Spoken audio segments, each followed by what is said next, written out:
আল্লাহ রাব্বুল আলামিন বলেন, আল্লাহু ওয়ালিয়্যুল্লাযীনা আমানু ইখরিজুহুম মিনায-যুলুমাতি ইলান-নূর। আল্লাহু আকবার বলেন। নিশ্চয় আল্লাহ ইমানদারদের প্রিয় বন্ধু। আল্লাহ যদি বন্ধু হয়ে যায় তার আর কোনো সমস্যা নাই। আমার আল্লাহ রাব্বুল আলামিন গায়েব থেকে তারে মদদ দিবেন, এরপরে তাদেরকে তিনি বের করেন। আল্লাহর বন্ধু যারা হন এদেরকে আল্লাহ বের করে দেন অন্ধকার থেকে আলোর দিকে। সুতরাং একজন ইমানদার ব্যক্তি সৃষ্টির শ্রেষ্ঠ মানুষে রূপান্তরিত হয়ে যায়। মুসলমান ভাইরা আমার, মানুষ তো সৃষ্টি, আল্লাহ হলেন স্রষ্টা, আল্লাহ হলেন স্রষ্টা, আমরা হলাম সৃষ্টি। স্রষ্টার বিধান আমাদেরকে মানতে হবে, বিধান আল্লাহ পাক দিয়েছেন। যদি আমরা ঈমান আর আমলের মধ্যে আসতে পারি তাহলে আল্লাহ রাব্বুল আলামিন আমাদের জন্য সবচেয়ে শ্রেষ্ঠ মানুষ পরিণতি হয়ে যাব, আর পরকালে আল্লাহর জান্নাত আমাদেরকে দান করবেন। সুবহানাল্লাহ পড়েন। আল্লাহ পাক বলেন, এখানে দেখেন, একটা হলো শ্রেষ্ঠ ঈমানের দাবিতে যারা সত্যবাদী, আল্লাহর হুকুম আর রাসূলের আদর্শ যারা মেনে চলবে তারা হলো শ্রেষ্ঠ, আশরাফুল মাখলুকাত। কিন্তু আল্লাহর হুকুম আর রাসূলের আদর্শকে যারা বাইপাস করে চলে, রাসূলের আদর্শ বাস্তব জীবনে অনুশীলন নাই, আল্লাহ পরকালের ভয় যার দিনের মধ্যে নাই, সেই ব্যক্তি কখনোই শ্রেষ্ঠ হতে পারে না, সে নিকৃষ্ট।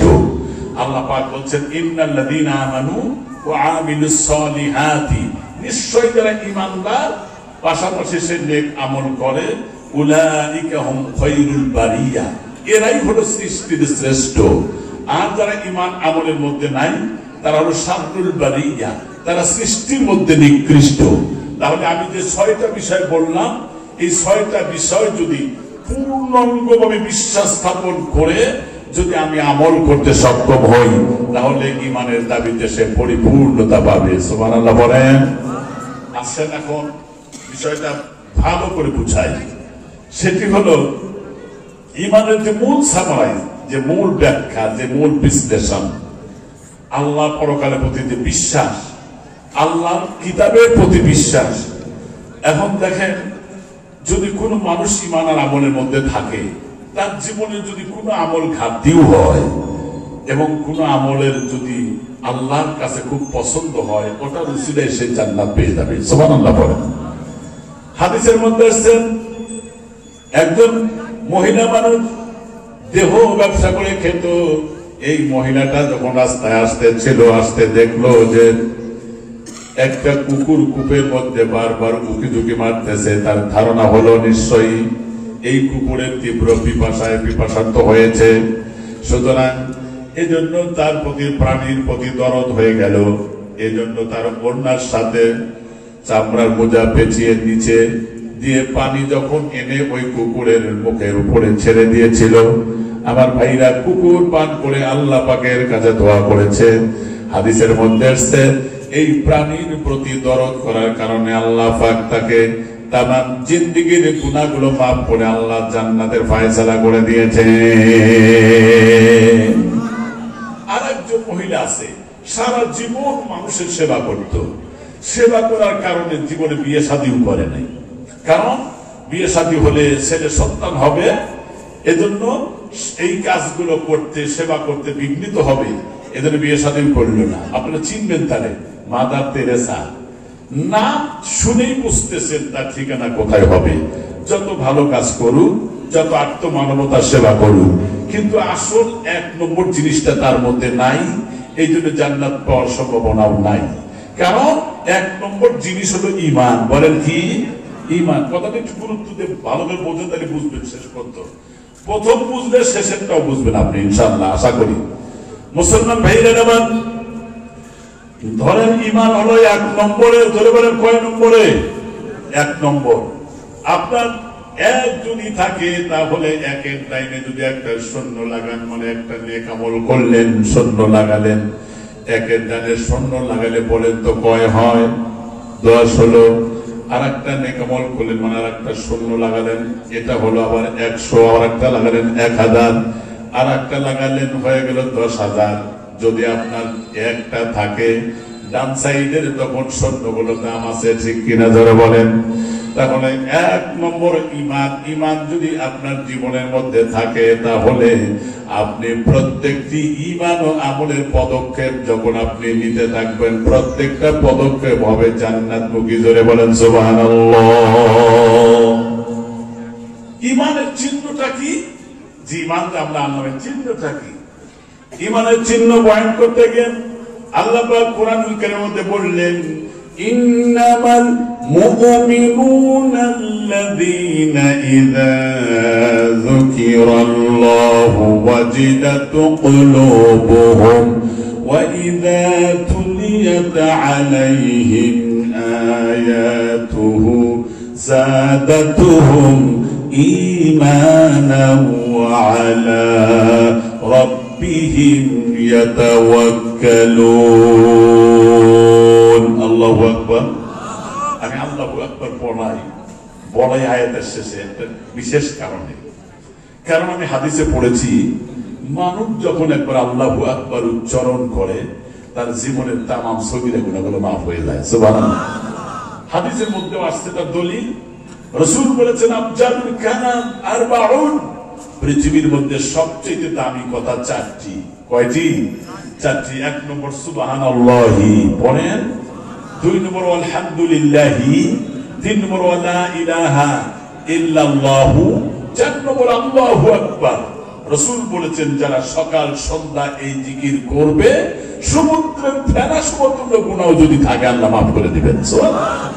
এটা পরিষ্কার হাদিস। আর আরেকটা হাদিস মুসলিম শরীফের হাদিসটা আছে। হাদিসটা কি?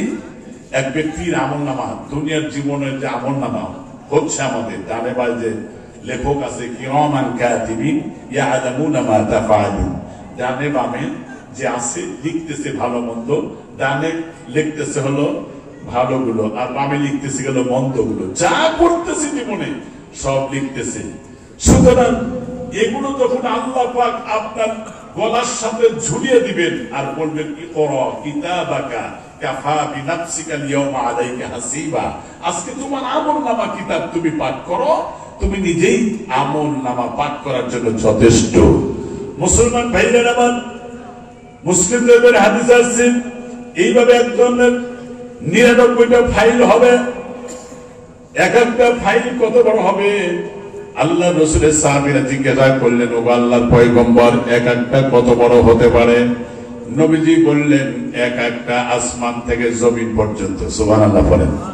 প্রশ্ন করতে পারেন, হুজুর তাহলে একটাই যদি এত বড় হয়, তাহলে আরো 98টা কোথায় আসবে? এটা প্রশ্ন হতে পারে। আপনাদের একটা দৃষ্টান্ত দেই। এই পৃথিবীর জমিন থেকে সূর্য অর্থাৎ আসমান, সূর্য যেখানে আছে, এর দূরত্ব হচ্ছে 9,30,00,000 মাইল। বিজ্ঞান যারা পড়েছেন তারা বুঝবেন, 9,30,00,000 মাইল দূরে আছে সূর্য। যে সূর্যের চতুষ্পাশ থেকে এক প্রকার গ্যাস নির্গত হচ্ছে, প্রতি সেকেন্ডে 2.5 কোটি মাইল বেগে আসতেছে। এটা জমিন পাইলে পুরে সারকার হয়ে যেত, কিন্তু ও আলট্রা ভায়োলেট রে, অতি বেগুনি রশ্মি, ওর থেকে আর একটা পদার্থ 3 কোটি মাইল বেগে এসে এই পদার্থটাকে ধরে নিয়ে নিষ্ক্রিয় করে দিয়া ফার্টিলাইজার যুক্ত সারওয়ালা পদার্থ জমিনে বিচ্ছরণ ঘটা, যাতে এই জমিনে ফসল উৎপন্ন হয়, আমার বান্দারা খেয়ে বেঁচে থাকতে পারে। সুবহানাল্লাহ। এখন সূর্য কত বড়? 13 লক্ষ পৃথিবীর সমান হলো সূর্য। তাও সুবহানাল্লাহ বলেন না? 13 লক্ষ পৃথিবীর সমান হলো সূর্য।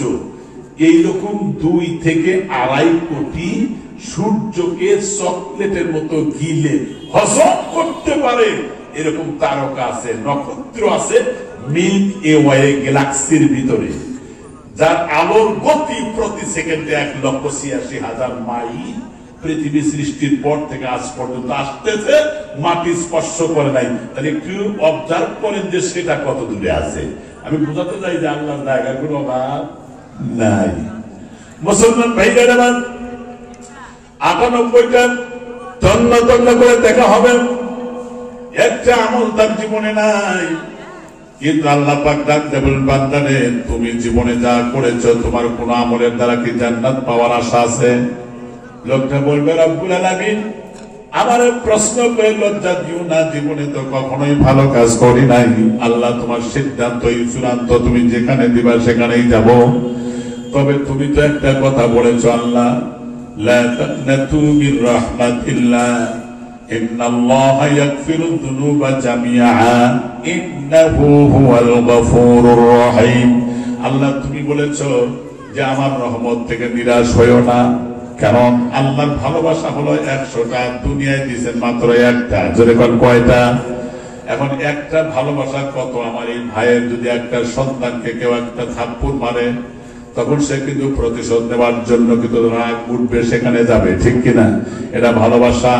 একটা মায়ের সন্তান ঘুমান্ত অবস্থায় আছে, মা রান্না বান্না করছেন, বাচ্চা ঘুম থেকে জাগার পরে যখন কান্না করে ফেললো, মা তখন সমস্ত কাজ ফেলে দিয়া ওই সন্তানকে বুকের মধ্যে আগলে জড়িয়ে ধরে। এটা হলো মায়ের ভালোবাসা।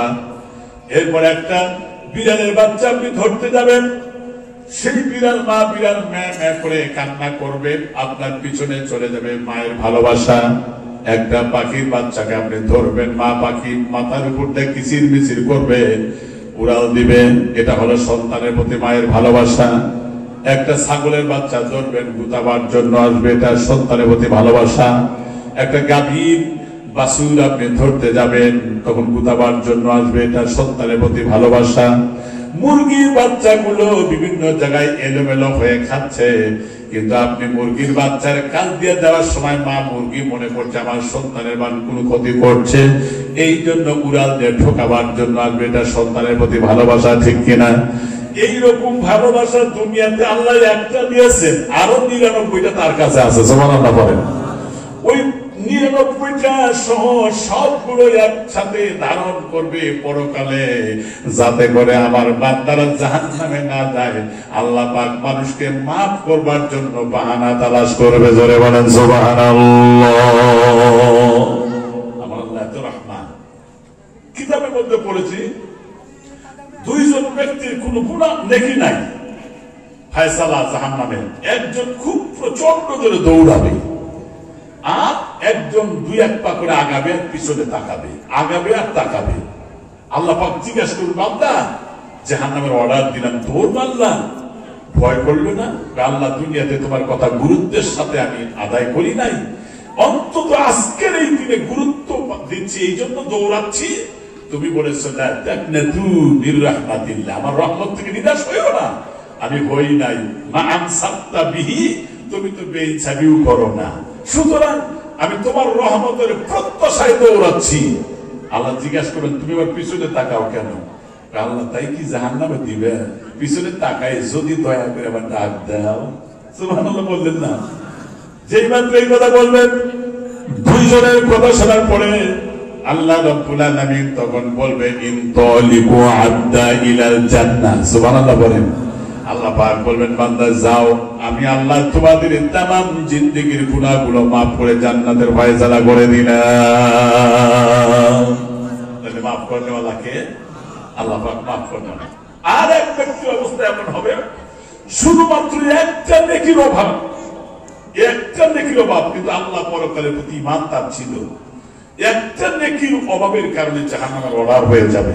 লোকটা আত্মনাদ করবে আর বলবে, আল্লাহ একটা নেকির অভাবে তুমি জাহান্নামের অর্ডার দিলে, একটা নেকি আমাকে সুযোগ দিলে, হাসরে মাঠে তো আমার মা আছে, আব্বা আছে, ভাই আছে, বোন আছে, বন্ধু বান্ধব আছে, গ্রামবাসী আছে, হিতাকাঙ্ক্ষী আছে, অবশ্যই আমাকে একটা নেকি দিত। আল্লাহ বলবেন, যাও, তুমি যদি আনতে পারো আমি তোমার মাফ করবো, যাও। বান্দা চলে যাবে ওই হাসরের দিকে।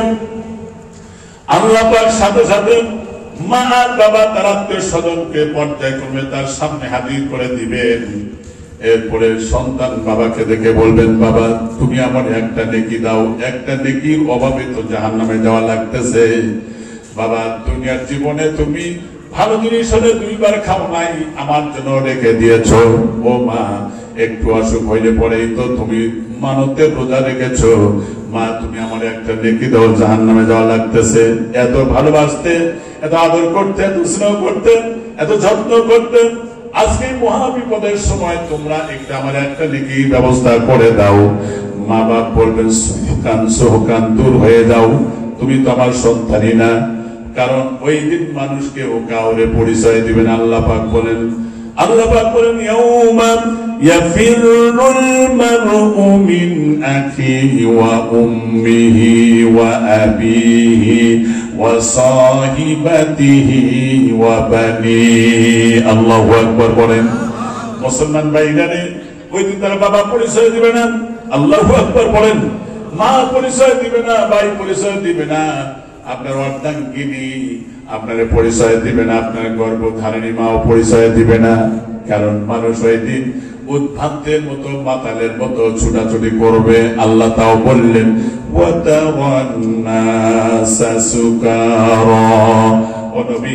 সেদিন দেখবেন লোকেরা মাতালের মতো, পাগলের মতো, উদ্ভ্রান্তের মতো ছুটাছুটি করছে। আসলে তারা পাগল না, ওয়ালাকিন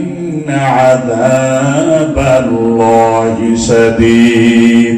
কঠিন জাহান্নামের যন্ত্রণাদায়ক শাস্তির ভয়ে তারা ওইরকম উদ্ভ্রান্তের মতো ছুটাছুটি করবে। আল্লাহু আকবার। মুসলমান ভাইরা আমার, খুব ভালো করে বুঝবেন, এই লোকটা যখন একটা নেকিও পাবে না, মাও দিবে না, বাবাও দিবে না, ভাইও দিবে না, বন্ধু বান্ধব দিবে না, ছেলে সন্তান কেউ কাউরে পরিচয় দিবে না। কেন? এমন বিভীষিকাময় অবস্থার মধ্যে মানুষ পড়ে যাবে। আমার ভাইরা, কিতাবের মধ্যে দেখলাম ভয়ের কারণে উপরের দিকে 40 বছর পর্যন্ত উপরের দিকে তাকায় থাকবে, ডানে বায়ে তাকাবার সুযোগ হবে না। আম্মা আয়েশা বলেন, ইয়া রাসূলুল্লাহ, ইয়া হাবিবাল্লাহ, পরকালের অবস্থা কেমন হবে একটু বলেন তো দেখি। যেটা শুনলে পরে আমাদের ঈমান আরো মজবুত হয়ে যায়। নবীজি বলেন আয়েশা রে, ইয়াকুলু ইয়াহশুরুন নাস ইয়াউমাল কিয়ামা। আয়েশা রে, হাশরের ময়দানে কিয়ামতের দিন এমন কঠিন ভয়ঙ্কর অবস্থা হবে, লোকেরা খালি পায়ে উলঙ্গ অবস্থায়, খাতনাবিহীন অবস্থায় উঠবে। আম্মা আয়েশা বলেন, আর রিজালু ওয়ান নিসাউ জামিআ, নারী আর পুরুষগুলো কি এইভাবে উঠবে নাকি? কয় হ্যাঁ, এইভাবে উঠবে। আম্মাজান বলেন, ইয়ানদুরু বা'দুহুম ইলা বা'দ, একজন মানুষ যদি আর একজন মানুষের দিকে তাকায়, যদি যৌন অঙ্গ দেখে ফেলে দেয়, কি পরিস্থিতি হবে? ফাকাল রাসূলুল্লাহ সাল্লাল্লাহু আলাইহি ওয়াসাল্লাম, আল্লাহ নবী বললেন, ইয়া আয়েশা, আল আমরু আশাদ্দু মিন আন ইয়ানদুরা বা'দুহুম ইলা বা'দ। আয়েশা রে, ওই দিন একজন মানুষ আর একজন মানুষের দিকে তাকান তো দূরের কথা, ভয়ের কারণে চক্ষু উপরের দিকে তাকায় থাকবে 40 বছর পর্যন্ত, ডানে বায়ে তাকাবার কোনো সাহস থাকবে না। আল্লাহ পাক কোরআনুল কারীমের মধ্যে বললেন, ফাইদা বারিকাল বাসার ওয়া খাশাফাল কমার ওয়া জুমিআশ শামসু ওয়াল কমার। চাঁদ আর সূর্য আলো হারিয়ে ফেলবে। আল্লাহু আকবার।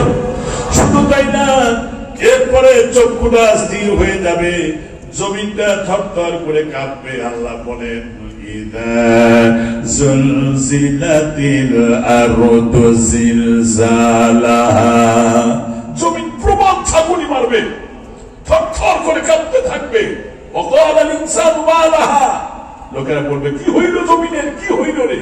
ইয়াউমা ইদিন তুহাদ্দিসু আখবারাহা, সেই দিন আমার আর আপনার সমস্ত গোপন তথ্য উপাত্ত জমিন সব ব্রাশটা আউট করে দিবে, সব ওপেন করে দিবে। কোন জায়গায় দাঁড়িয়ে মিথ্যা কথা বলেছেন, কোন জায়গায় দাঁড়িয়ে মিথ্যা সাক্ষী দিয়েছেন ভালো মানুষের বিরুদ্ধে, কোন জায়গায় দাঁড়িয়ে আপনি সুদের টাকা, ঘুষের টাকা লেনদেন করেছেন, কোন জায়গায় আপনি অবৈধ কাজ করেছেন, কোন জায়গায় জেনা করেছেন, কোন জায়গায় মানুষের মাথায় বাড়ি দিয়েছে, প্রত্যেকটি জায়গা জমিন সেই দিন আমার আপনার বিরুদ্ধে কথা বলবে। আল্লাহু আকবার।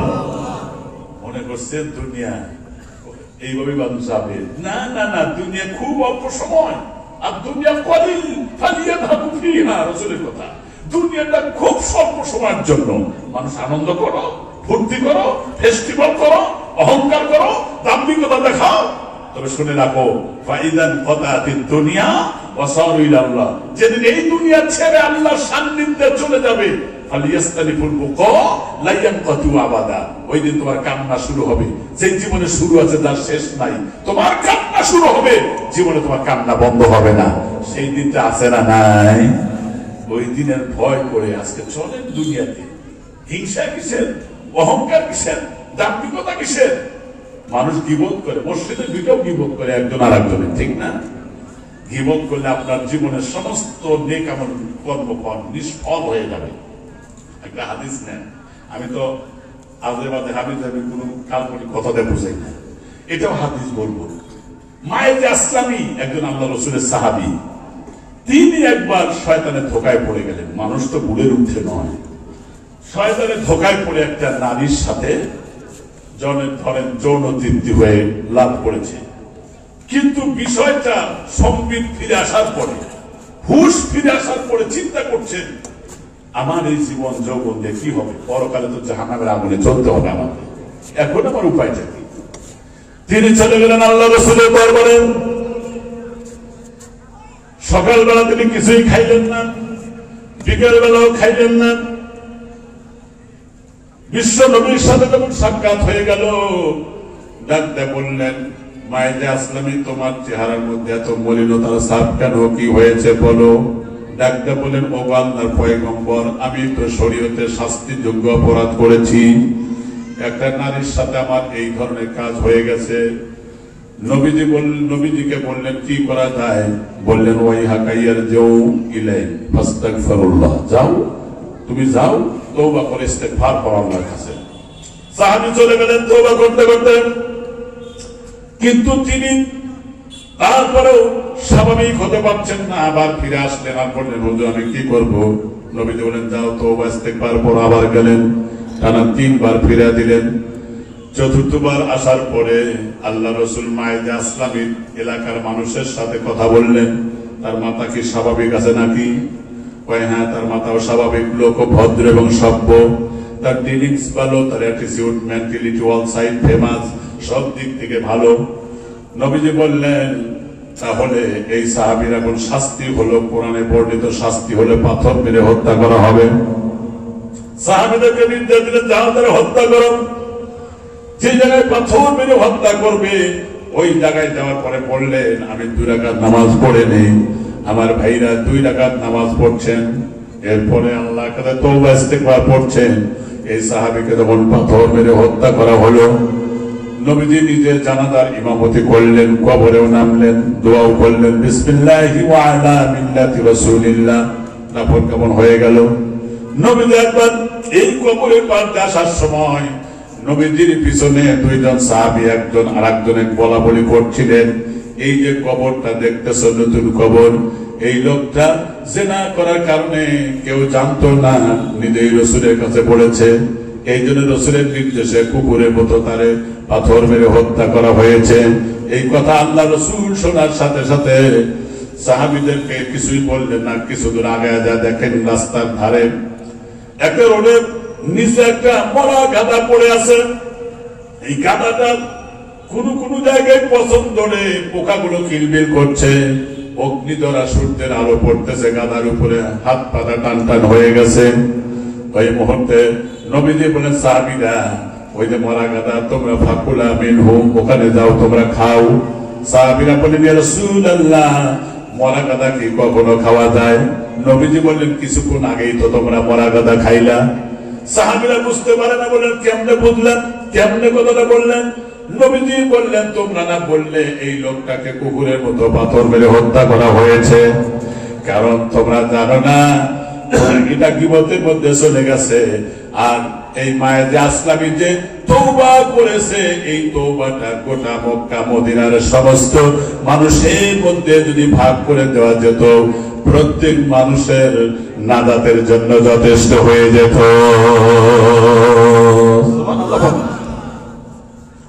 মুসলমান ভাইদের এই জন্য জীবনে কখনোই কাজ করবো না, রাজি আছে তো ইনশাআল্লাহ?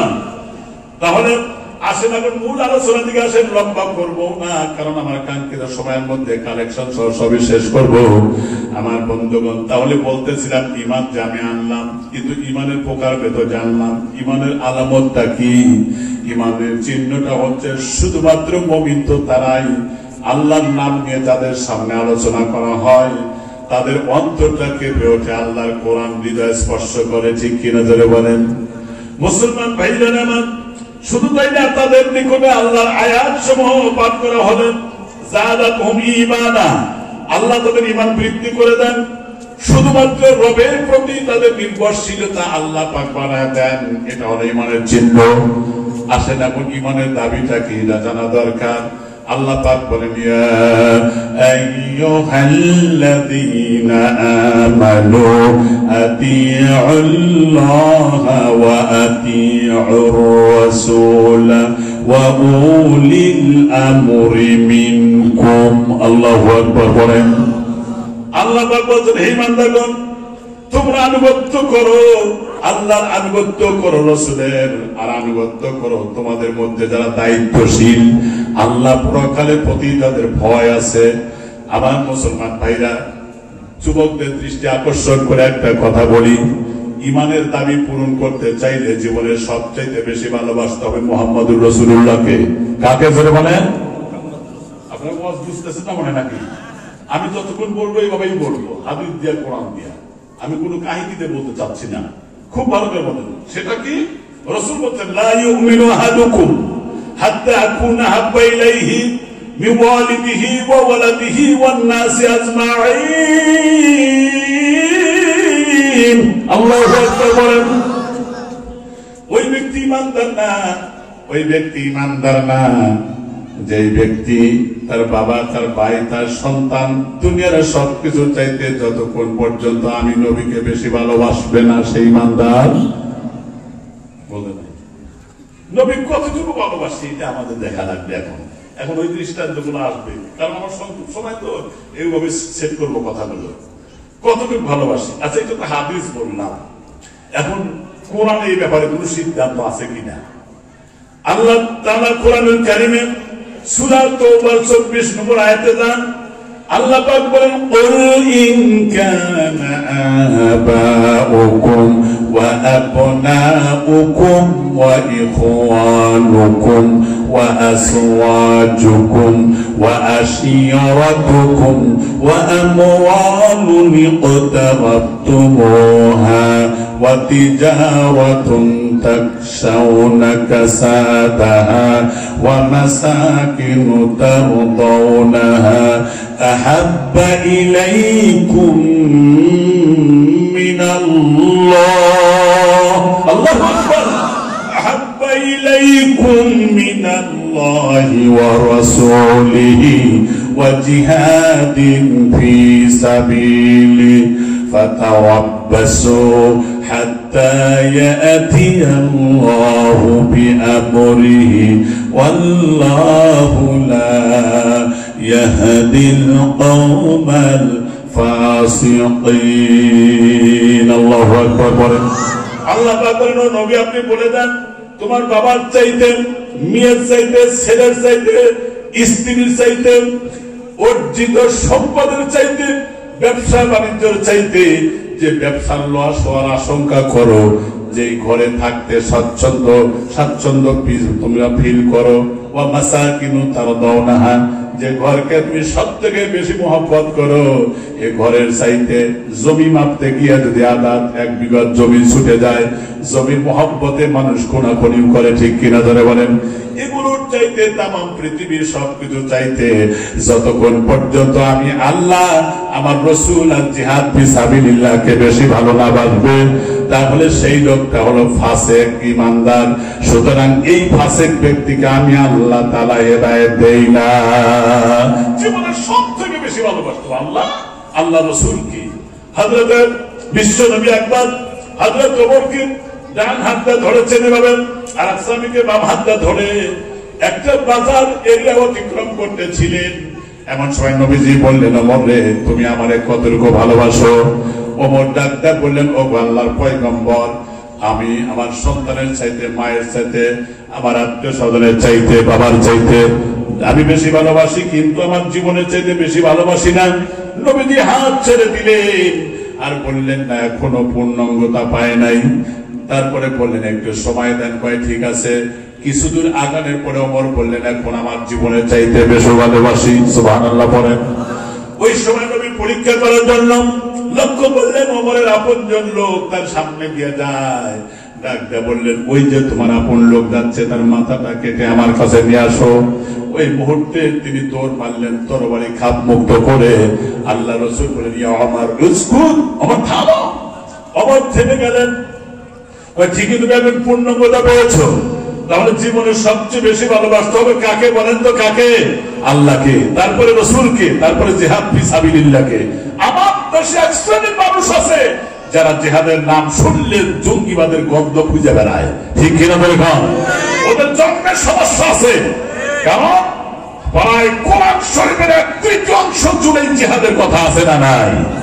এই জন্য যারা জঙ্গিবাদের ধোঁয়া তোলে, কত মানুষ কত রকম কত ধরনের কথা বললো, খেলা হবে, খেলা তুই কোনে গেল আল্লাহ ভালো জানে, কথা ঠিক কিনা ধরে খান।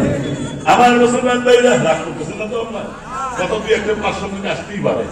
আমার বন্ধুরা, আমার ভাইরা, এই জন্য দাম্ভিকতাকে আল্লাহ পছন্দ করে না, জালেমকে আল্লাহ পছন্দ করে না। শুনে রাখেন, আজকে যে স্বাচ্ছন্দ্যে যে মাহফিল গুলো করেন, আমার জীবনেও আপনাদের যে দাসুরিয়া ট্রাফিক মোড়ে আমি একবার আসছিলাম, শুধুমাত্র কুষ্টিয়ার মাহবুব আলম হানিফের নাম ধরে আর রাশেদ খান মেননের নাম ধরে কথা বলার কারণে 2 গাড়ি পুলিশ এসেছিল আমাকে ধরার জন্য। কি অপরাধ করেছিলাম?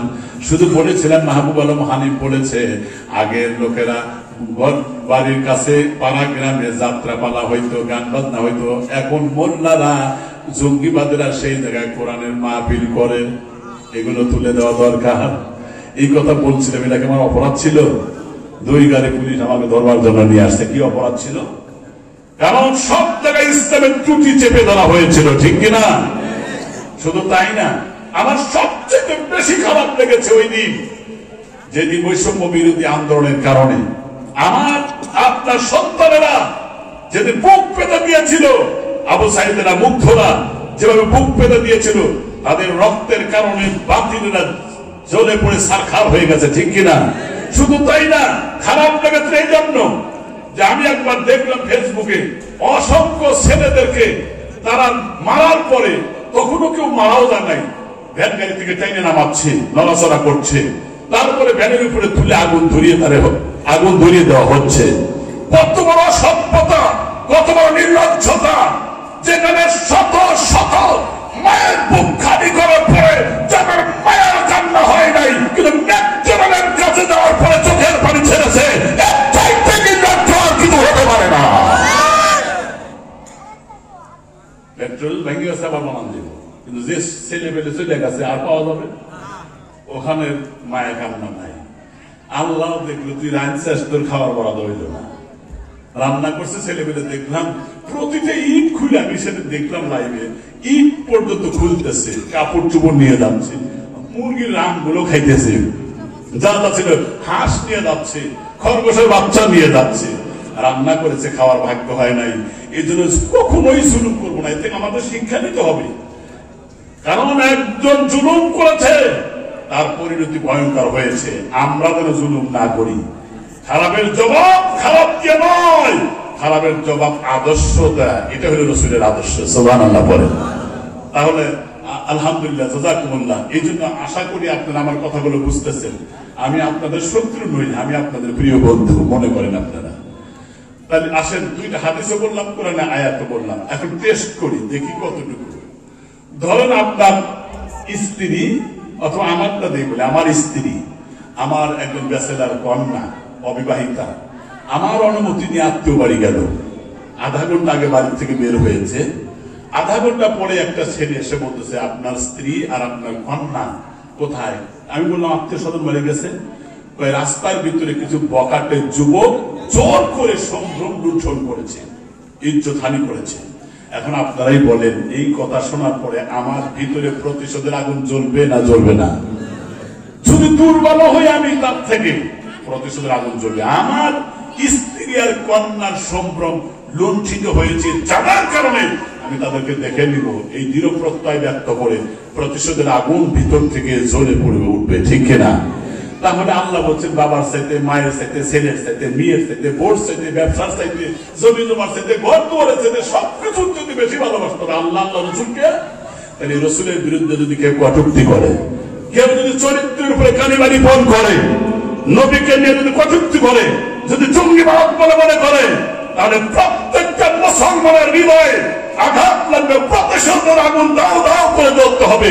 প্রয়োজনে সকলে ঐক্যবদ্ধ হয়ে নারায়ে তাকবীর আল্লাহু আকবার স্লোগান দিয়ে তারপরে ময়দানে যখন ঝাঁপিয়ে পড়বো, নাস্তিকের মুর্তাদেরা যেটা খন্ডের মতো ভেসে যাবে, বাংলার ভূখণ্ডে আল্লাহর কালেমার পতাকা উড়বে। এইরকম আমাদের প্রতিশোধের আগুন জ্বালাতে হবে যদি রাসূলকে কেউ গালি দেয়। এখন আসলে 3টা উদাহরণ দেবো, এটা দিয়েই কানেকশন আঁকাবো আমি, খুব খেয়াল করেন। নাম্বার 1, হযরত আবু বকর উম্মতের মধ্যে সবচাইতে নরম মানুষ, যিনি উম্মতের মধ্যে ফার্স্ট ম্যান। আমার কথা যদি বুঝতে অসুবিধা 3বার বলবো, তা বোঝা লাগবে। কিন্তু যিনি প্রথম মানুষ উম্মতের মধ্যে, আসাদুহুম আমিরুল মুমিনিন ওমর ইবনুল খাত্তাব। ওমর হচ্ছে শক্ত মনের মানুষ, আর হামহুম আবু বকর, আর আবু বকর হচ্ছে নরম মনের মানুষ। খুতবার ভিতরে শোনেন না আপনারা মুসলমান ভাইরা আমার, এই নরম মনের মানুষটা যখন রাস্তায় চলতেছিলেন, একটা রাস্তা অতিক্রম করতেছিলেন, রাস্তার সাথে একটা স্কুল ছিল ইহুদিদের। সেইখানে ইহুদি পণ্ডিত ফিনহাস পড়াইতেছিল। পড়ানোর ভাষা হলো ইসলামের বিরুদ্ধে, আল্লাহর বিরুদ্ধে। আল্লাহ নাকি চান্দা উত্তোলনকারী, নবী নাকি সবচেয়ে পতিত এবং সবচাইতে দরিদ্র এবং ফকিরের বাচ্চা বলে আখ্যায়িত করলো। এই কথাটা আবু বকরের কানে ঢুকে পড়ল। নিয়ম হচ্ছে কেউ যদি ভুল করেন সংশোধন করে দেওয়ার দায়িত্ব, ঠিক কিনা? কারণ নিজের জাহান্নামের আগুন থেকে বাঁচবো, আর আহলে আয়াল যারা আছে তারা বাঁচবে না, এমনটি না। ইমানের বৈশিষ্ট্য হলো আল্লাহ পাক বলেন, ইয়া আইয়ুহাল্লাযীনা আমানু ও আনফুসাকুম ওয়া আহলিকুম নারা وقودها الناس والحجارة عليها ملائكة غلاظ شداد لا يعصون الله ما أمرهم ويفعلون ما يؤمرون الله أكبر বলেন। আল্লাহ পাক বলেন, হে বান্দাগণ, কু আনফুসাকুম ওয়া আহলিকুম নারা, নিজেরা জাহান্নামের আগুন থেকে বাঁচো, আহলে আয়াল তোমার অধীনস্থ যারা আছে তাদেরকেও জাহান্নামের আগুন থেকে বাঁচাও। কারণ সেই জাহান্নামের শাস্তি যখন দেওয়া হবে, কবরের মধ্যে 2 জন, কবরের মধ্যে ফেরেশতা আসবে। সে গিলাদুল শিদাদ, সে হলো খুব কঠোর এবং নির্মম। দুনিয়ার জীবনে যদি কারো কাছে ভুল করার পরে তার হাত ধরে যদি ভুল স্বীকার করি, অনুতপ্ত হয়ে যায়, সে কিন্তু মাফ করে দিবে, দিলটা সফট কর্নার হবে। কিন্তু ফেরেশতারা এরকম না, গিলাদুল শিদাদ, নির্মম এবং কঠোর। আল্লাহর নির্দেশ ফলো করতে থাকবে তারা, অন্য কোনো দিকে তারা তাকাবে না। নবীদের সাহাবী আবু বকর তখন সেই ইহুদিদের স্কুলের মধ্যে ঢুকে পড়লেন আর বললেন, ভাই আপনি এতক্ষণ পর্যন্ত যা পড়াইতেছিলেন সবই তো আমি শুনলাম, এগুলো ভুল পড়ালেন, এগুলোর পরিবর্তে আল্লাহ রাসূলের প্রতি আপনি ঈমান আনেন, তাহলে আপনার পরকালের জীবনটা সুন্দর হবে, দুনিয়ার জীবনটা খুবই ক্ষণস্থায়ী। আল্লাহ পাক কোরআনুল কারীমের মধ্যে বলেন, রাদিতুম বিল হায়াতিদ দুনিয়া মিনাল আখিরাতি ফামা মাতাউদ দুনিয়া ফিল আখিরাতি ইল্লা কলিল। আল্লাহু আকবার বলেন। আল্লাহ পাক বলেন, রাদিতুম বিল হায়াতিদ দুনিয়া, তোমরা দুনিয়ার জীবন পেয়ে কি পরিতুষ্ট হয়েছো, অথচ আখিরাতটা হলো উত্তম, দুনিয়াটা হলো ধোঁকার জায়গা। সুতরাং মুসলমান ভাইরা রে, এই কথাগুলো বুঝাইতেছিলেন আবু বকর। ওই মুহূর্তে ইহুদি ফিনহাস ডাকতে বলে, আবু বকর তুমি কোন আল্লাহর কথা বলো যে আল্লাহ চান্দা উত্তোলনকারী? নাউজুবিল্লাহ জোরে কোন। যে মুহাম্মাদের কথা বলো সেই মুহাম্মদটা হচ্ছে সমাজের সবচেয়ে দরিদ্র এবং আমরা নিকৃষ্ট মনে করি। মুসলমান ভাইরা আমার কথাটা ভালো করে বুঝবেন। এই কথা বলার সাথে সাথে আল্লাহকে, আল্লাহ রাসূলকে গালি দেওয়ার পরে নরম মানুষটা এখন গরম হয়ে গেলেন, হাতটা টান টান করে ইহুদির গালে মারছেন থাপ্পড়। সুবহানাল্লাহ পড়লেন না? কারণ ইমানের সম্পর্ক, নবীকে যদি গালি দেয়, আল্লাহকে গালি দেয়, এখানে প্রতিশোধের ভাষাই তো হবে, ঠিক কিনা জোরে বলেন। কারণ ইমানদাররা হবে সংগ্রামী, তারা ভীত সন্ত্রস্ত হবে না। আল্লাহ কুরআনুল কারীমে সূরা নিসা ৭৬ নম্বরে আল্লাহ তাও বলে দিলেন, আল্লাযীনা আমানু ইউকাতিলুনা ফি সাবিলিল্লাহ ওয়াল্লাযীনা কাফারু ইউকাতিলুনা ফি সাবিলিত তাগুত ফাকাতিলু আউলিয়া আশ-শাইতান ইন্না কাইদাশ-শাইতানি কানা দাঈফা। আল্লাহু আকবার বলেন। মুসলমান ভাইরা, আল্লাহ পাক বলেন যারা ঈমান এনেছেন তারা আল্লাহর পথে যুদ্ধ করেন, আর যারা বেঈমান কুফরি আল্লাহদ্রোহী খোদাদ্রোহী তাগুতের পক্ষে যুদ্ধ করে। তাগুত আমি বুঝাই এইভাবে, যারা রাষ্ট্রীয়ভাবে আল্লাহর হুকুমত কায়েম হোক, কোরআনের আইন চালু হয়ে যাক, এটা চায় না। কিন্তু যারা চায় তাদেরকে নির্যাতন করে, আয়নাঘরেও বন্দী করে, ইনজেকশন পুশ করেও মেরে ফেলে দেয়, ফাঁসির কাস্টে ঝুলায়, ব্যানের শ্বাস করে, শ্বাসরুদ্ধ করে, আগুনে পুড়িয়ে হত্যা করে, যাতে করে ইসলামের ত্রুটি চেপে ধরার কারণে যাতে আল্লাহ দ্বীন জমিনে প্রতিষ্ঠা হতে না পারে, এটা হলো তাগুতের কাজ। কিন্তু মামলাতে অবৈধভাবে হামলাও করে। শুনে রাখো আমার ইহুদি, আমার মুসলমান ভাইরা শুনে রাখেন, জগন্নাথপুর এরিয়ার মানুষেরা শুনে রাখেন আমার ভাইরা, আল্লাহ পাক কোরআনুল কারীমের মধ্যে বলেছেন, সেটা আপনার বিরুদ্ধে যদি বাতিলরা মামলাও করে, আপনি ঘরে শুইতে পারেন নাই, আপনি হিজরত করে অন্য জায়গায় আপনি ঘুমাইছেন, কেউ ক্ষেতের আইলে ঘুমাইছেন, কেউ বাবার আত্মীয় স্বজনের বাড়িতে গেছেন, হিজরত করাটা এটাও সুন্নাত, যেহেতু রাসূল হিজরত করেছিলেন।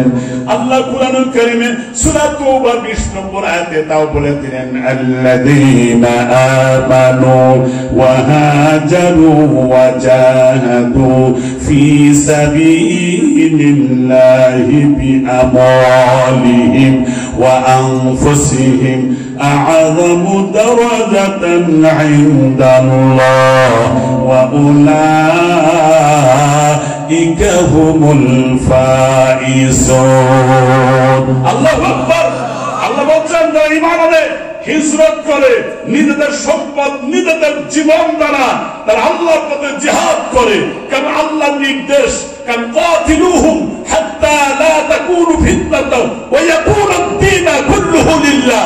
লড়াই করো, সংগ্রাম করো যতক্ষণ পর্যন্ত দুনিয়া থেকে ফিতনা, ফাসাদ, বিবাদ, মুনাফিক না হবে, ততক্ষণ পর্যন্ত তোমরা তাদের বিরুদ্ধে সংগ্রাম করো। এটা হলো ঈমানের দাবি, ঠিক কি না? ঈমানের দাবি। আমার টাইম নেই, কি দিয়ে বুঝাবো আপনাদের। শোনেন, আবু বকর থাপ্পড় মারছে, মনে আছে না? খুব সংক্ষেপ করে নিয়ে আসতেছে, কালেকশন করবে। থাপ্পড় মারার পরে ওরা ইচ্ছা করলে স্কুলের মধ্যে ওরা শিক্ষক ছাত্র মেজরিটি, সংখ্যা গরিষ্ঠ তারা, আর আবু বকর একা। কিন্তু ওদের দিলের ভিতরে আল্লাহ এত ভয় আর ভীতি দিয়ে দিলেন, ওরা কিচ্ছু করার সাহস পেল না। আবু বকর তার স্থান ত্যাগ করে চলে গেলেন। তখন ইহুদিরা, ছাত্র, শিক্ষক সব পরামর্শ করছে কার কাছে গেলে সঠিক বিচার পাওয়া যায়। সকলেই ঐক্যমতে বসলো, সঠিক বিচার পাইতে চাইলে মুহাম্মাদের কাছেই যা। তোমরা তো বললেন না? গেল তারা, সংক্ষেপ করে বলতেছি, গেল তারা, দেখো মোহাম্মদ, তোমার আবু বকর ঠাকুরদের গাল লাল করে বলেছে। কে? আবু বকর। আবু বকর দ্বারা এটা প্রশ্নই ওঠে না। ওমরের দ্বারা হতে পারে এটা বিশ্বাসযোগ্য, কারণ সে একটু গরম মানুষ, কিন্তু আবু বকর এটা সম্ভবই না। তোমরা চিনোই না, তাই না? আমরা চিনি। ইতিমধ্যে দেখা গেল আবু বকর আসতেছে, ইহুদির কলিজার পানি এখন শুকা দেওয়া শুরু করছে, যে আমার স্কুলে ঢুকেই যে ঠেলা মারছে, এখন তার নিজের এরিয়া যদি আর একটা গালে মারে তাহলে আমাদের গান শেষ। রসুলের কাছে যা সালাম দিলেন, উপস্থিত হলেন। ইতিমধ্যে রসুল বললেন, আবু বকর তুমি কি এই ইহুদি ফিনহাসকে মেরেছো? জি আমি মেরেছি। তুমি? প্রশ্নের মধ্যে চিহ্ন ইউজ করলেন, তুমি? হ্যাঁ মারছি। কেন? কারণ আল্লাহকে চান্দা উত্তোলনকারী বলেছে, আর আপনাকে ফকিরের বাচ্চা বলে গালি দিয়েছে। নাউযুবিল্লাহ বললেন না? আমার যত ক্ষতি হোক ব্যক্তিগত, এটা আমি কিছু মনে করতাম না, কিন্তু আমার ঈমান ধরে টান মেরেছে। আল্লাহকে সব থেকে বেশি ভালোবাসতে হবে, রসুলকে সব থেকে বেশি ভালোবাসতে হবে। সেই আল্লাহ আর আল্লাহ রাসূলকে মিশ্রী ভাষায় গালি দিয়েছে, তখন আমি আর নরম থাকতে পারিনি, আমি গরম হয়ে গেছি। আবু বকর নরম হয়ে গরম হয়েছে, আমরা কিন্তু এমনিতেই গরম, ঠিক কিনা? বেশি ফালাফালি করলে আমরা আবু বকর তো লাল করে দিচ্ছে, আমরা দাঁত ফালাই দেবো ইনশাআল্লাহ, ঠিক কিনা? বলে কোন রাজি আছেন তো ইনশাআল্লাহ? এ মর্দে মুজাহিদ ভীত হয় না, তারা মর্দে মুজাহিদ যারা হয় তারা ভীত হয় না, সন্ত্রস্ত হয় না। কারণ আল্লাহ বলেছেন ইন্নাল্লাহা আশতারা মিনাল মুমিনিনা আনফুসাহুম, নিশ্চয়ই মুমিনদের নিকট থেকে জীবন সম্পদ ক্রয় করে নিয়েছেন আল্লাহ, বিনিময়ে জান্নাত দান করবেন। সুবহানাল্লাহ। মুসলমান ভাইরা আমার, এরপর আবু বকর বলেন আপনাদের গালি দিয়েছেন। ইহুদি কয় না, গালি দেই নাই। ছাত্ররাও সাক্ষী দিল, গালি দেয় নাই।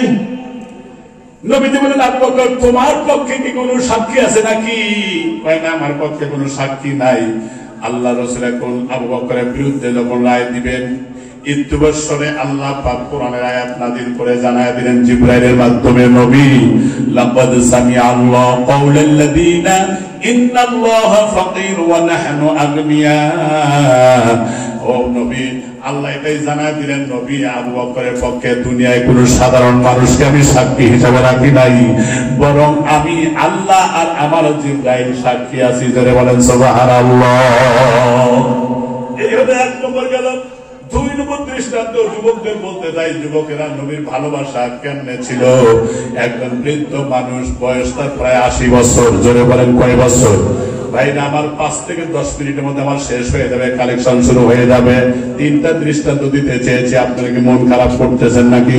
মুসলমান ভাইরা আমার, এবার একজন বৃদ্ধ মানুষদের দৃষ্টান্ত দিতে চাই নবীকে কেমনে ভালোবেসেছেন। আমার ভাইরা, জিবরাইল এসে বললেন ও আল্লাহর পয়গম্বর, কিছুদিন আগেই তো যুদ্ধ হয়েছে, আপনার সাথীদের অনেকের রক্তের দাগ এখনো শুকায় নাই। এখন আবু জেহেল আবু লাহাবের আবার ষড়যন্ত্র করছে আপনাদের বিরুদ্ধে, সংগ্রাম করবার জন্য প্রস্তুতি গ্রহণ করছে। এখন আপনি কি করবেন? নবী বললেন এটা তো আমার সিদ্ধান্ত না, সাহাবায়ে কেরামদের সাথে মাশওয়ারা করে নেই। এরপরে মাশওয়ারা শুরু করে দিলেন কি করা যায়। ওই সময় একজন বৃদ্ধ সাহাবী, যার বয়স প্রায় 80 বছর, নাম হলো মিকদাদ রাদিয়াল্লাহু তাআলা আনহু। তিনি ডাকতে বলেন ইনতাদাবনা ইয়া রাসূলুল্লাহ হাইসুমা কামা তাশাআই হাইসুমা মা আমারাল্লাহ। ও আল্লাহর নবী, আপনি যেদিকে আল্লাহর নির্দেশে নিয়ে যাবেন সেদিকেই যাব। ইন্না লানাকুলুকা কামা ক্বালা বানু ইসরাঈলা মুসা আযহাব আনতা রাব্বুকা ফাকাতিলা। মুসা আলাইহিস সালাম তার উম্মতকে বলেছিলেন, জিহাদের ময়দানে আহ্বান করেছিলেন, তারা বলেছিল আযহাব আনতা রাব্বুকা ফাকাতিলা, মুসা রে তুমি আর তোমার আল্লাহ যুদ্ধ করো, আমাদের ঠেকা পড়ে নাই। কিন্তু আমার নবীর সাহাবী 80 বছর বয়স, ইমানের তেজদীপ্ত নিয়ে তিনি বললেন বান্দা কুলু আনতা রাব্বুকা ফাকাতিলা ইন্নামা কুমা কাতিলুন। ও আল্লাহর নবী, প্রয়োজনে জীবন দিব, পিছপা হব না। নবীজি বলেন কতক্ষণ পর্যন্ত তুমি জিহাদের ময়দানে থাকবে? সাহাবী বললেন যতক্ষণ পর্যন্ত চোখের পাতা ওঠানামা করে ততক্ষণ পর্যন্ত আমি যুদ্ধের ময়দানে অবস্থান করব। নবী বললেন তোমাদের মনের অবস্থা যদি এরকমই হয়ে থাকে, বিনা ইলাল জান্নাহ, জান্নাতের জন্য দাঁড়ায় যাও। যে জান্নাতের বিশালতা সম্পর্কে নবী বললেন আদুহা কাআদিস সামাওয়াতি ওয়াল আরদ, আকাশ আর জমিন সমতুল্য বিশাল বিস্তীর্ণ জান্নাতের অধিকারী হয়ে যাও। ওই সাহাবী কথা বলার পরে একজন সাহাবী উমাইর ইবনে হামাম বললেন বাহ বাহ। হুজুর বললেন লিমা বাহ বাহ, কেন এই শব্দ উচ্চারণ করলে?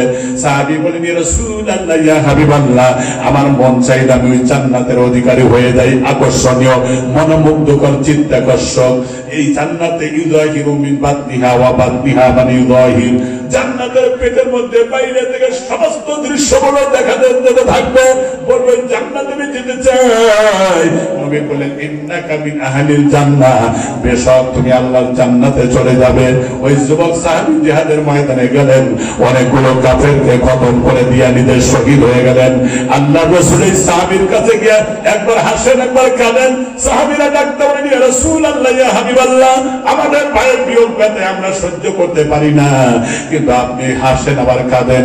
নবী বলেন আমি নবী, তোমরা নবী না, আমি নবুয়তের চোখ দিয়ে যা দেখি তোমরা তা দেখো না। আমি দেখতেছি এই সাহাবীর প্রতি আল্লাহ পাক এত রাজি খুশি হয়েছে। কারণ জিহাদে যাইতে শক্তি লাগে, তরবারি চালাইতে শক্তি লাগে, কিন্তু সারাদিন খেয়েছিলেন না, পকেটের ভিতরে শুকনা খেজুর ছিল। যখন খাবে চিন্তা করলেন ইন্নাহু হায়াতান তাবিলা, এই খেজুর খাইতে দীর্ঘ সময় লাগবে, এত সময় দিব না। ফারমা বিহিন্না ফিয়াদিহি, তার হাতের মধ্যে খেজুরটা দূরে নিক্ষেপ করলো, জিহাদের ময়দানে শহীদ হয়ে গেলেন। যুবকদের বলতে চাই, বুড়া মানুষের মধ্যে ইমানের কি দীপ্ততা ছিল, কি পাওয়ার ছিল, কি মজবুতি ছিল। আজকে আমাদের কি হইল রে, যার কারণে আমরা ইমান আমল থেকে পিছিয়ে চলে যাচ্ছি। মাদ্রাসা মসজিদের সাথে আমরা হিংসা শুরু করেছি, কথা ঠিক কিনা? দুইটা দৃষ্টান্ত চলে গেল, আর 2 মিনিটের একটা ছোট্ট দৃষ্টান্ত, এটার পরে কালেকশন। সেটা হলো আল্লাহ রাসূলের একজন সাহাবী বরা বিনত আলহা রাদিয়াল্লাহু তাআলা আনহু। আমার ভাইরা, এই সন্তান, এই সাহাবীর সন্তান ছোট বাচ্চা নবীর কাছে আসে, এরপরে নবীকে জড়িয়ে ধরে। এরপরে আল্লাহ নবীর হালকা পাতলা কোকড়ানো চুল ঘাড়ের পিঠ পর্যন্ত প্রলম্বিত ছিল, ছেলেটা চুল ধরে টানে নবীর দাড়ি টান দিয়ে ধরে। এমন সময় নবী ডাকতে গেল, সাহাবীর সন্তান, তুমি কি খুব ভালোবাসো নাকি আমারে? খুব ভালোবাসি, আমার আব্বা আপনাকে ভালোবাসেন, আমার মা আপনাকে ভালোবাসেন। কারণ এমনও একদিন যায়, 2 দিন যায়, আমাদের চুলায় আগুন জ্বলে না, না খেয়ে থাকি আমরা। ও আল্লাহর পয়গম্বর, আমার মা তো পর্দার আড়ালে আছে, আমার আব্বা তো আমার পাশেই আছে। আল্লাহর কসম করে বলি, ও আল্লাহর নবী, আমরা এমনও 2 দিন যায় খাবার পাই না, কিন্তু আপনার দরবারে যখন এসে হাজির হয় আমাদের আর ক্ষুধা লাগে না। আল্লাহু আকবার। মুসলমান ভাইদের আমার নবী খুব আদর করলেন, যত্ন করলেন, যাও বাবা মাঝে মধ্যে এসো। নবীজি কাছ থেকে সে চলে গেল। কয়েকদিন পরে জিজ্ঞেস করলেন, সাহাবী, তোমার সেই সন্তানকে তো আর দেখি না। ডাক্তার বলেন, হুজুর, আমার সেই সন্তান চূড়ান্ত পর্যায়ে অসুস্থ, কখনো হুশ আবার কখনো বেহুশ অবস্থায়। আমি দেখুন চলে এসেছি, আমার সন্তানকে সাদা চাদর দিয়ে ঢেকে রেখেছি, যায় যায় বাপ এমন অবস্থা। নবীজি কেঁদে ফেললেন, হাত্তা ইয়াবুল্লা লাহাইয়ুন, কাঁদতে কাঁদতে নবীজি দাড়ি পর্যন্ত ভিজে গেল। আর বললেন, সাহাবীরা রে, ও আমার সাহাবী, তোমার এই সন্তানের অসুস্থতার কথা কেন আমারে বলো নাই? ওই মুহূর্তে ডাক দিয়ে বলেন, হুজুর, আপনার এত ভালোবাসি, আর আপনি আমার সন্তানকে ভালোবাসেন, যার কারণে সংবাদ দিলে আপনি মনে কষ্ট পাবেন, তার স্নেহের কারণে, এই জন্য এই কষ্টটা আপনি পান, তাও আমরা চাই না, এই জন্য বলি নাই। নবী বললেন, তুমি যাও, আমি দেখতে আসবো। পরে যখন সাহাবীদের সাথে নিয়ে ওই সাহাবী বাড়িতে চলে গেলেন, আর বললেন, সাহাবী, অনুমতি দাও, এখন কি ঘরের মধ্যে আসতে পারি নাকি? অনুমতি দিলেন, ভিতরে প্রবেশ করলেন। নবীজি ঘরের মধ্যে গিয়ে দেখলেন সেই ছোট্ট সন্তানকে ঢেকে রেখেছে। আল্লাহ নবী তখন কাপড়টা সরাইয়া দিয়া মাথা থেকে পা পর্যন্ত আপাত মস্তক ভালো করে তিনি স্পর্শ করে দিলেন। খাবারের জন্য কিছু ফল ফ্রুট নিয়েছিলেন, আর বললেন, সুস্থ হওয়ার পরে এটা খেতে দিও, আর যদি মারা যায় তোমরা আমাদের সংবাদ দিও, আমি নিজের জানাজার ইমামতি করবো, নিজের হাতে কবরে আমি নামায়া দিব। মুসলমান ভাইদের কথাটা ভালো করে বোঝেন। এরপরে কয়েকদিন পরে সন্তান যখন সুস্থ হয়ে গেল, ঘরের মধ্যে কেউ ছিল না, ডাকতে বলল, মা। বাইরে থেকে মা আর বাবা ঘরের মধ্যে প্রবেশ করে দেখলো সন্তান অনেকটাই সুস্থ হয়ে গেছে। কয়, বাবা তুমি সুস্থ হয়েছো? কয়, আগে এই কথা পরে হবে, আগে বলো এই ঘরের মধ্যে কি এসেছিল? মা বলেন, কেন বাবা? ওই ঘরের মধ্যে এমন একটা সুঘ্রাণ আমার নাকে ধরা পড়েছে, আমি যখন নবুয়তের দরবারের নবীর কাছে যাই এই সুঘ্রাণটা আমি পাই। মা বলল, নবীজি এসেছিল তোমার দেখার জন্য, হাদিয়া দিয়ে গেছে। হাদিয়ার ফলটা দিয়ে বুকে ধরলেন, আর চুমো দিলেন, আর কাঁদলেন, আর বললেন, নবী কিছু বলে গেছে নাকি? কয়, হ্যাঁ বলে গেছে। কি বলে গেছে? ডাক্তার বলেন, নবীজি বলে গেছে, তুমি যদি মারা যাও তাহলে আমরা যেন নবীকে সুসংবাদ দেই, আমরা যেন নবীকে সংবাদ দেই, আর ওই নবী এসে তোমার জানাজা পড়াবে। ছেলেটা ডাক্তার ধরে শোনেন, আমার জীবনের একটা ওসিয়ত শুনে রাখে, কারণ আমার যদি দিনের বেলায় মৃত্যু হয়ে যায় তাহলে আমার নবীকে সংবাদ দিয়ে, আর রাত্রিবেলায় যদি আমার মৃত্যু হয় নবীকে সংবাদ দেওয়া যাবে না। আমার ভাইরা সত্যি সত্যি তার রাত্রে মৃত্যু হয়ে গেল। এরপরে তার দাফন কাফন হলো। আল্লাহ নবী কয়েকদিন পর জানতে চাইলেন তোমার সেই সন্তানের খবর কি? সাহাবী কাঁদতে শুরু করলেন। পাশের থেকে আরেকজন ডাকতে বলল যে সেই সন্তান তো অমুক দিন মারা গেছে, আমরা তার জানাজায় শরীক ছিলাম। নবী বললেন আমি না বলেছিলাম, কেন আমার সংবাদ দেওয়া নাই কেন? বাবা ডাকতে বললেন সংবাদ এই জন্য দেই নাই, আমার সন্তান ওসিয়ত করেছিল রাত্রে মৃত্যুবরণ করলে নবীকে সংবাদ দিও না। আমি বলেছিলাম কেন দিব না, রাত্রে মৃত্যু হলে বলো বলো। সেটা আমার ডাকতে বলেছিল বাবা বর্তমান আবু জেহেল, আবু লাহাব, মুগীরা আল্লাহ নবীকে হত্যা করার জন্য গভীর ষড়যন্ত্র নিতে উঠেছে। সুতরাং এই পাহাড়ি আঁকা বাঁকা অলি গলি রাস্তা অতিক্রম করে যদি আমার জানাজায় যদি আসতে থাকে আর কাফেরদের হাতে যদি আমার নবী আক্রান্ত হয়ে মারা যায়, তাহলে হাসরের ময়দানে আমার চাইতে লজ্জা কেউ পাবে না। ছোট বাচ্চার মধ্যে কি ভালোবাসা ছিল এ মুসলমান ভাইরা! এই যে মাদ্রাসাতে তলবিলেরা পড়ে, কোরআন পড়ে, আল কোরআন শাফিউল মুসাফফা, কোরআনের সুপারিশ সবচেয়ে বেশি আল্লাহর দরবারে গ্রহণযোগ্যতা পাবে। আর যারা কোরআনে মাদ্রাসা সালাম টাকা দিয়া, পয়সা দিয়া, বুদ্ধি দিয়া, পরামর্শ দিয়া, তারাও তাদের সঙ্গে আল্লাহ পাকের জান্নাতে চলে যাবেন। আমার ভাইরা, এই ঈমান আর আমল যদি আমরা পরিচ্ছন্ন বানাতে পারি, নিট অ্যান্ড ক্লিন বানাতে পারি, পরকালের জীবন হবে সুন্দর। কোন ভাই আছেন 1000, 2000, 5000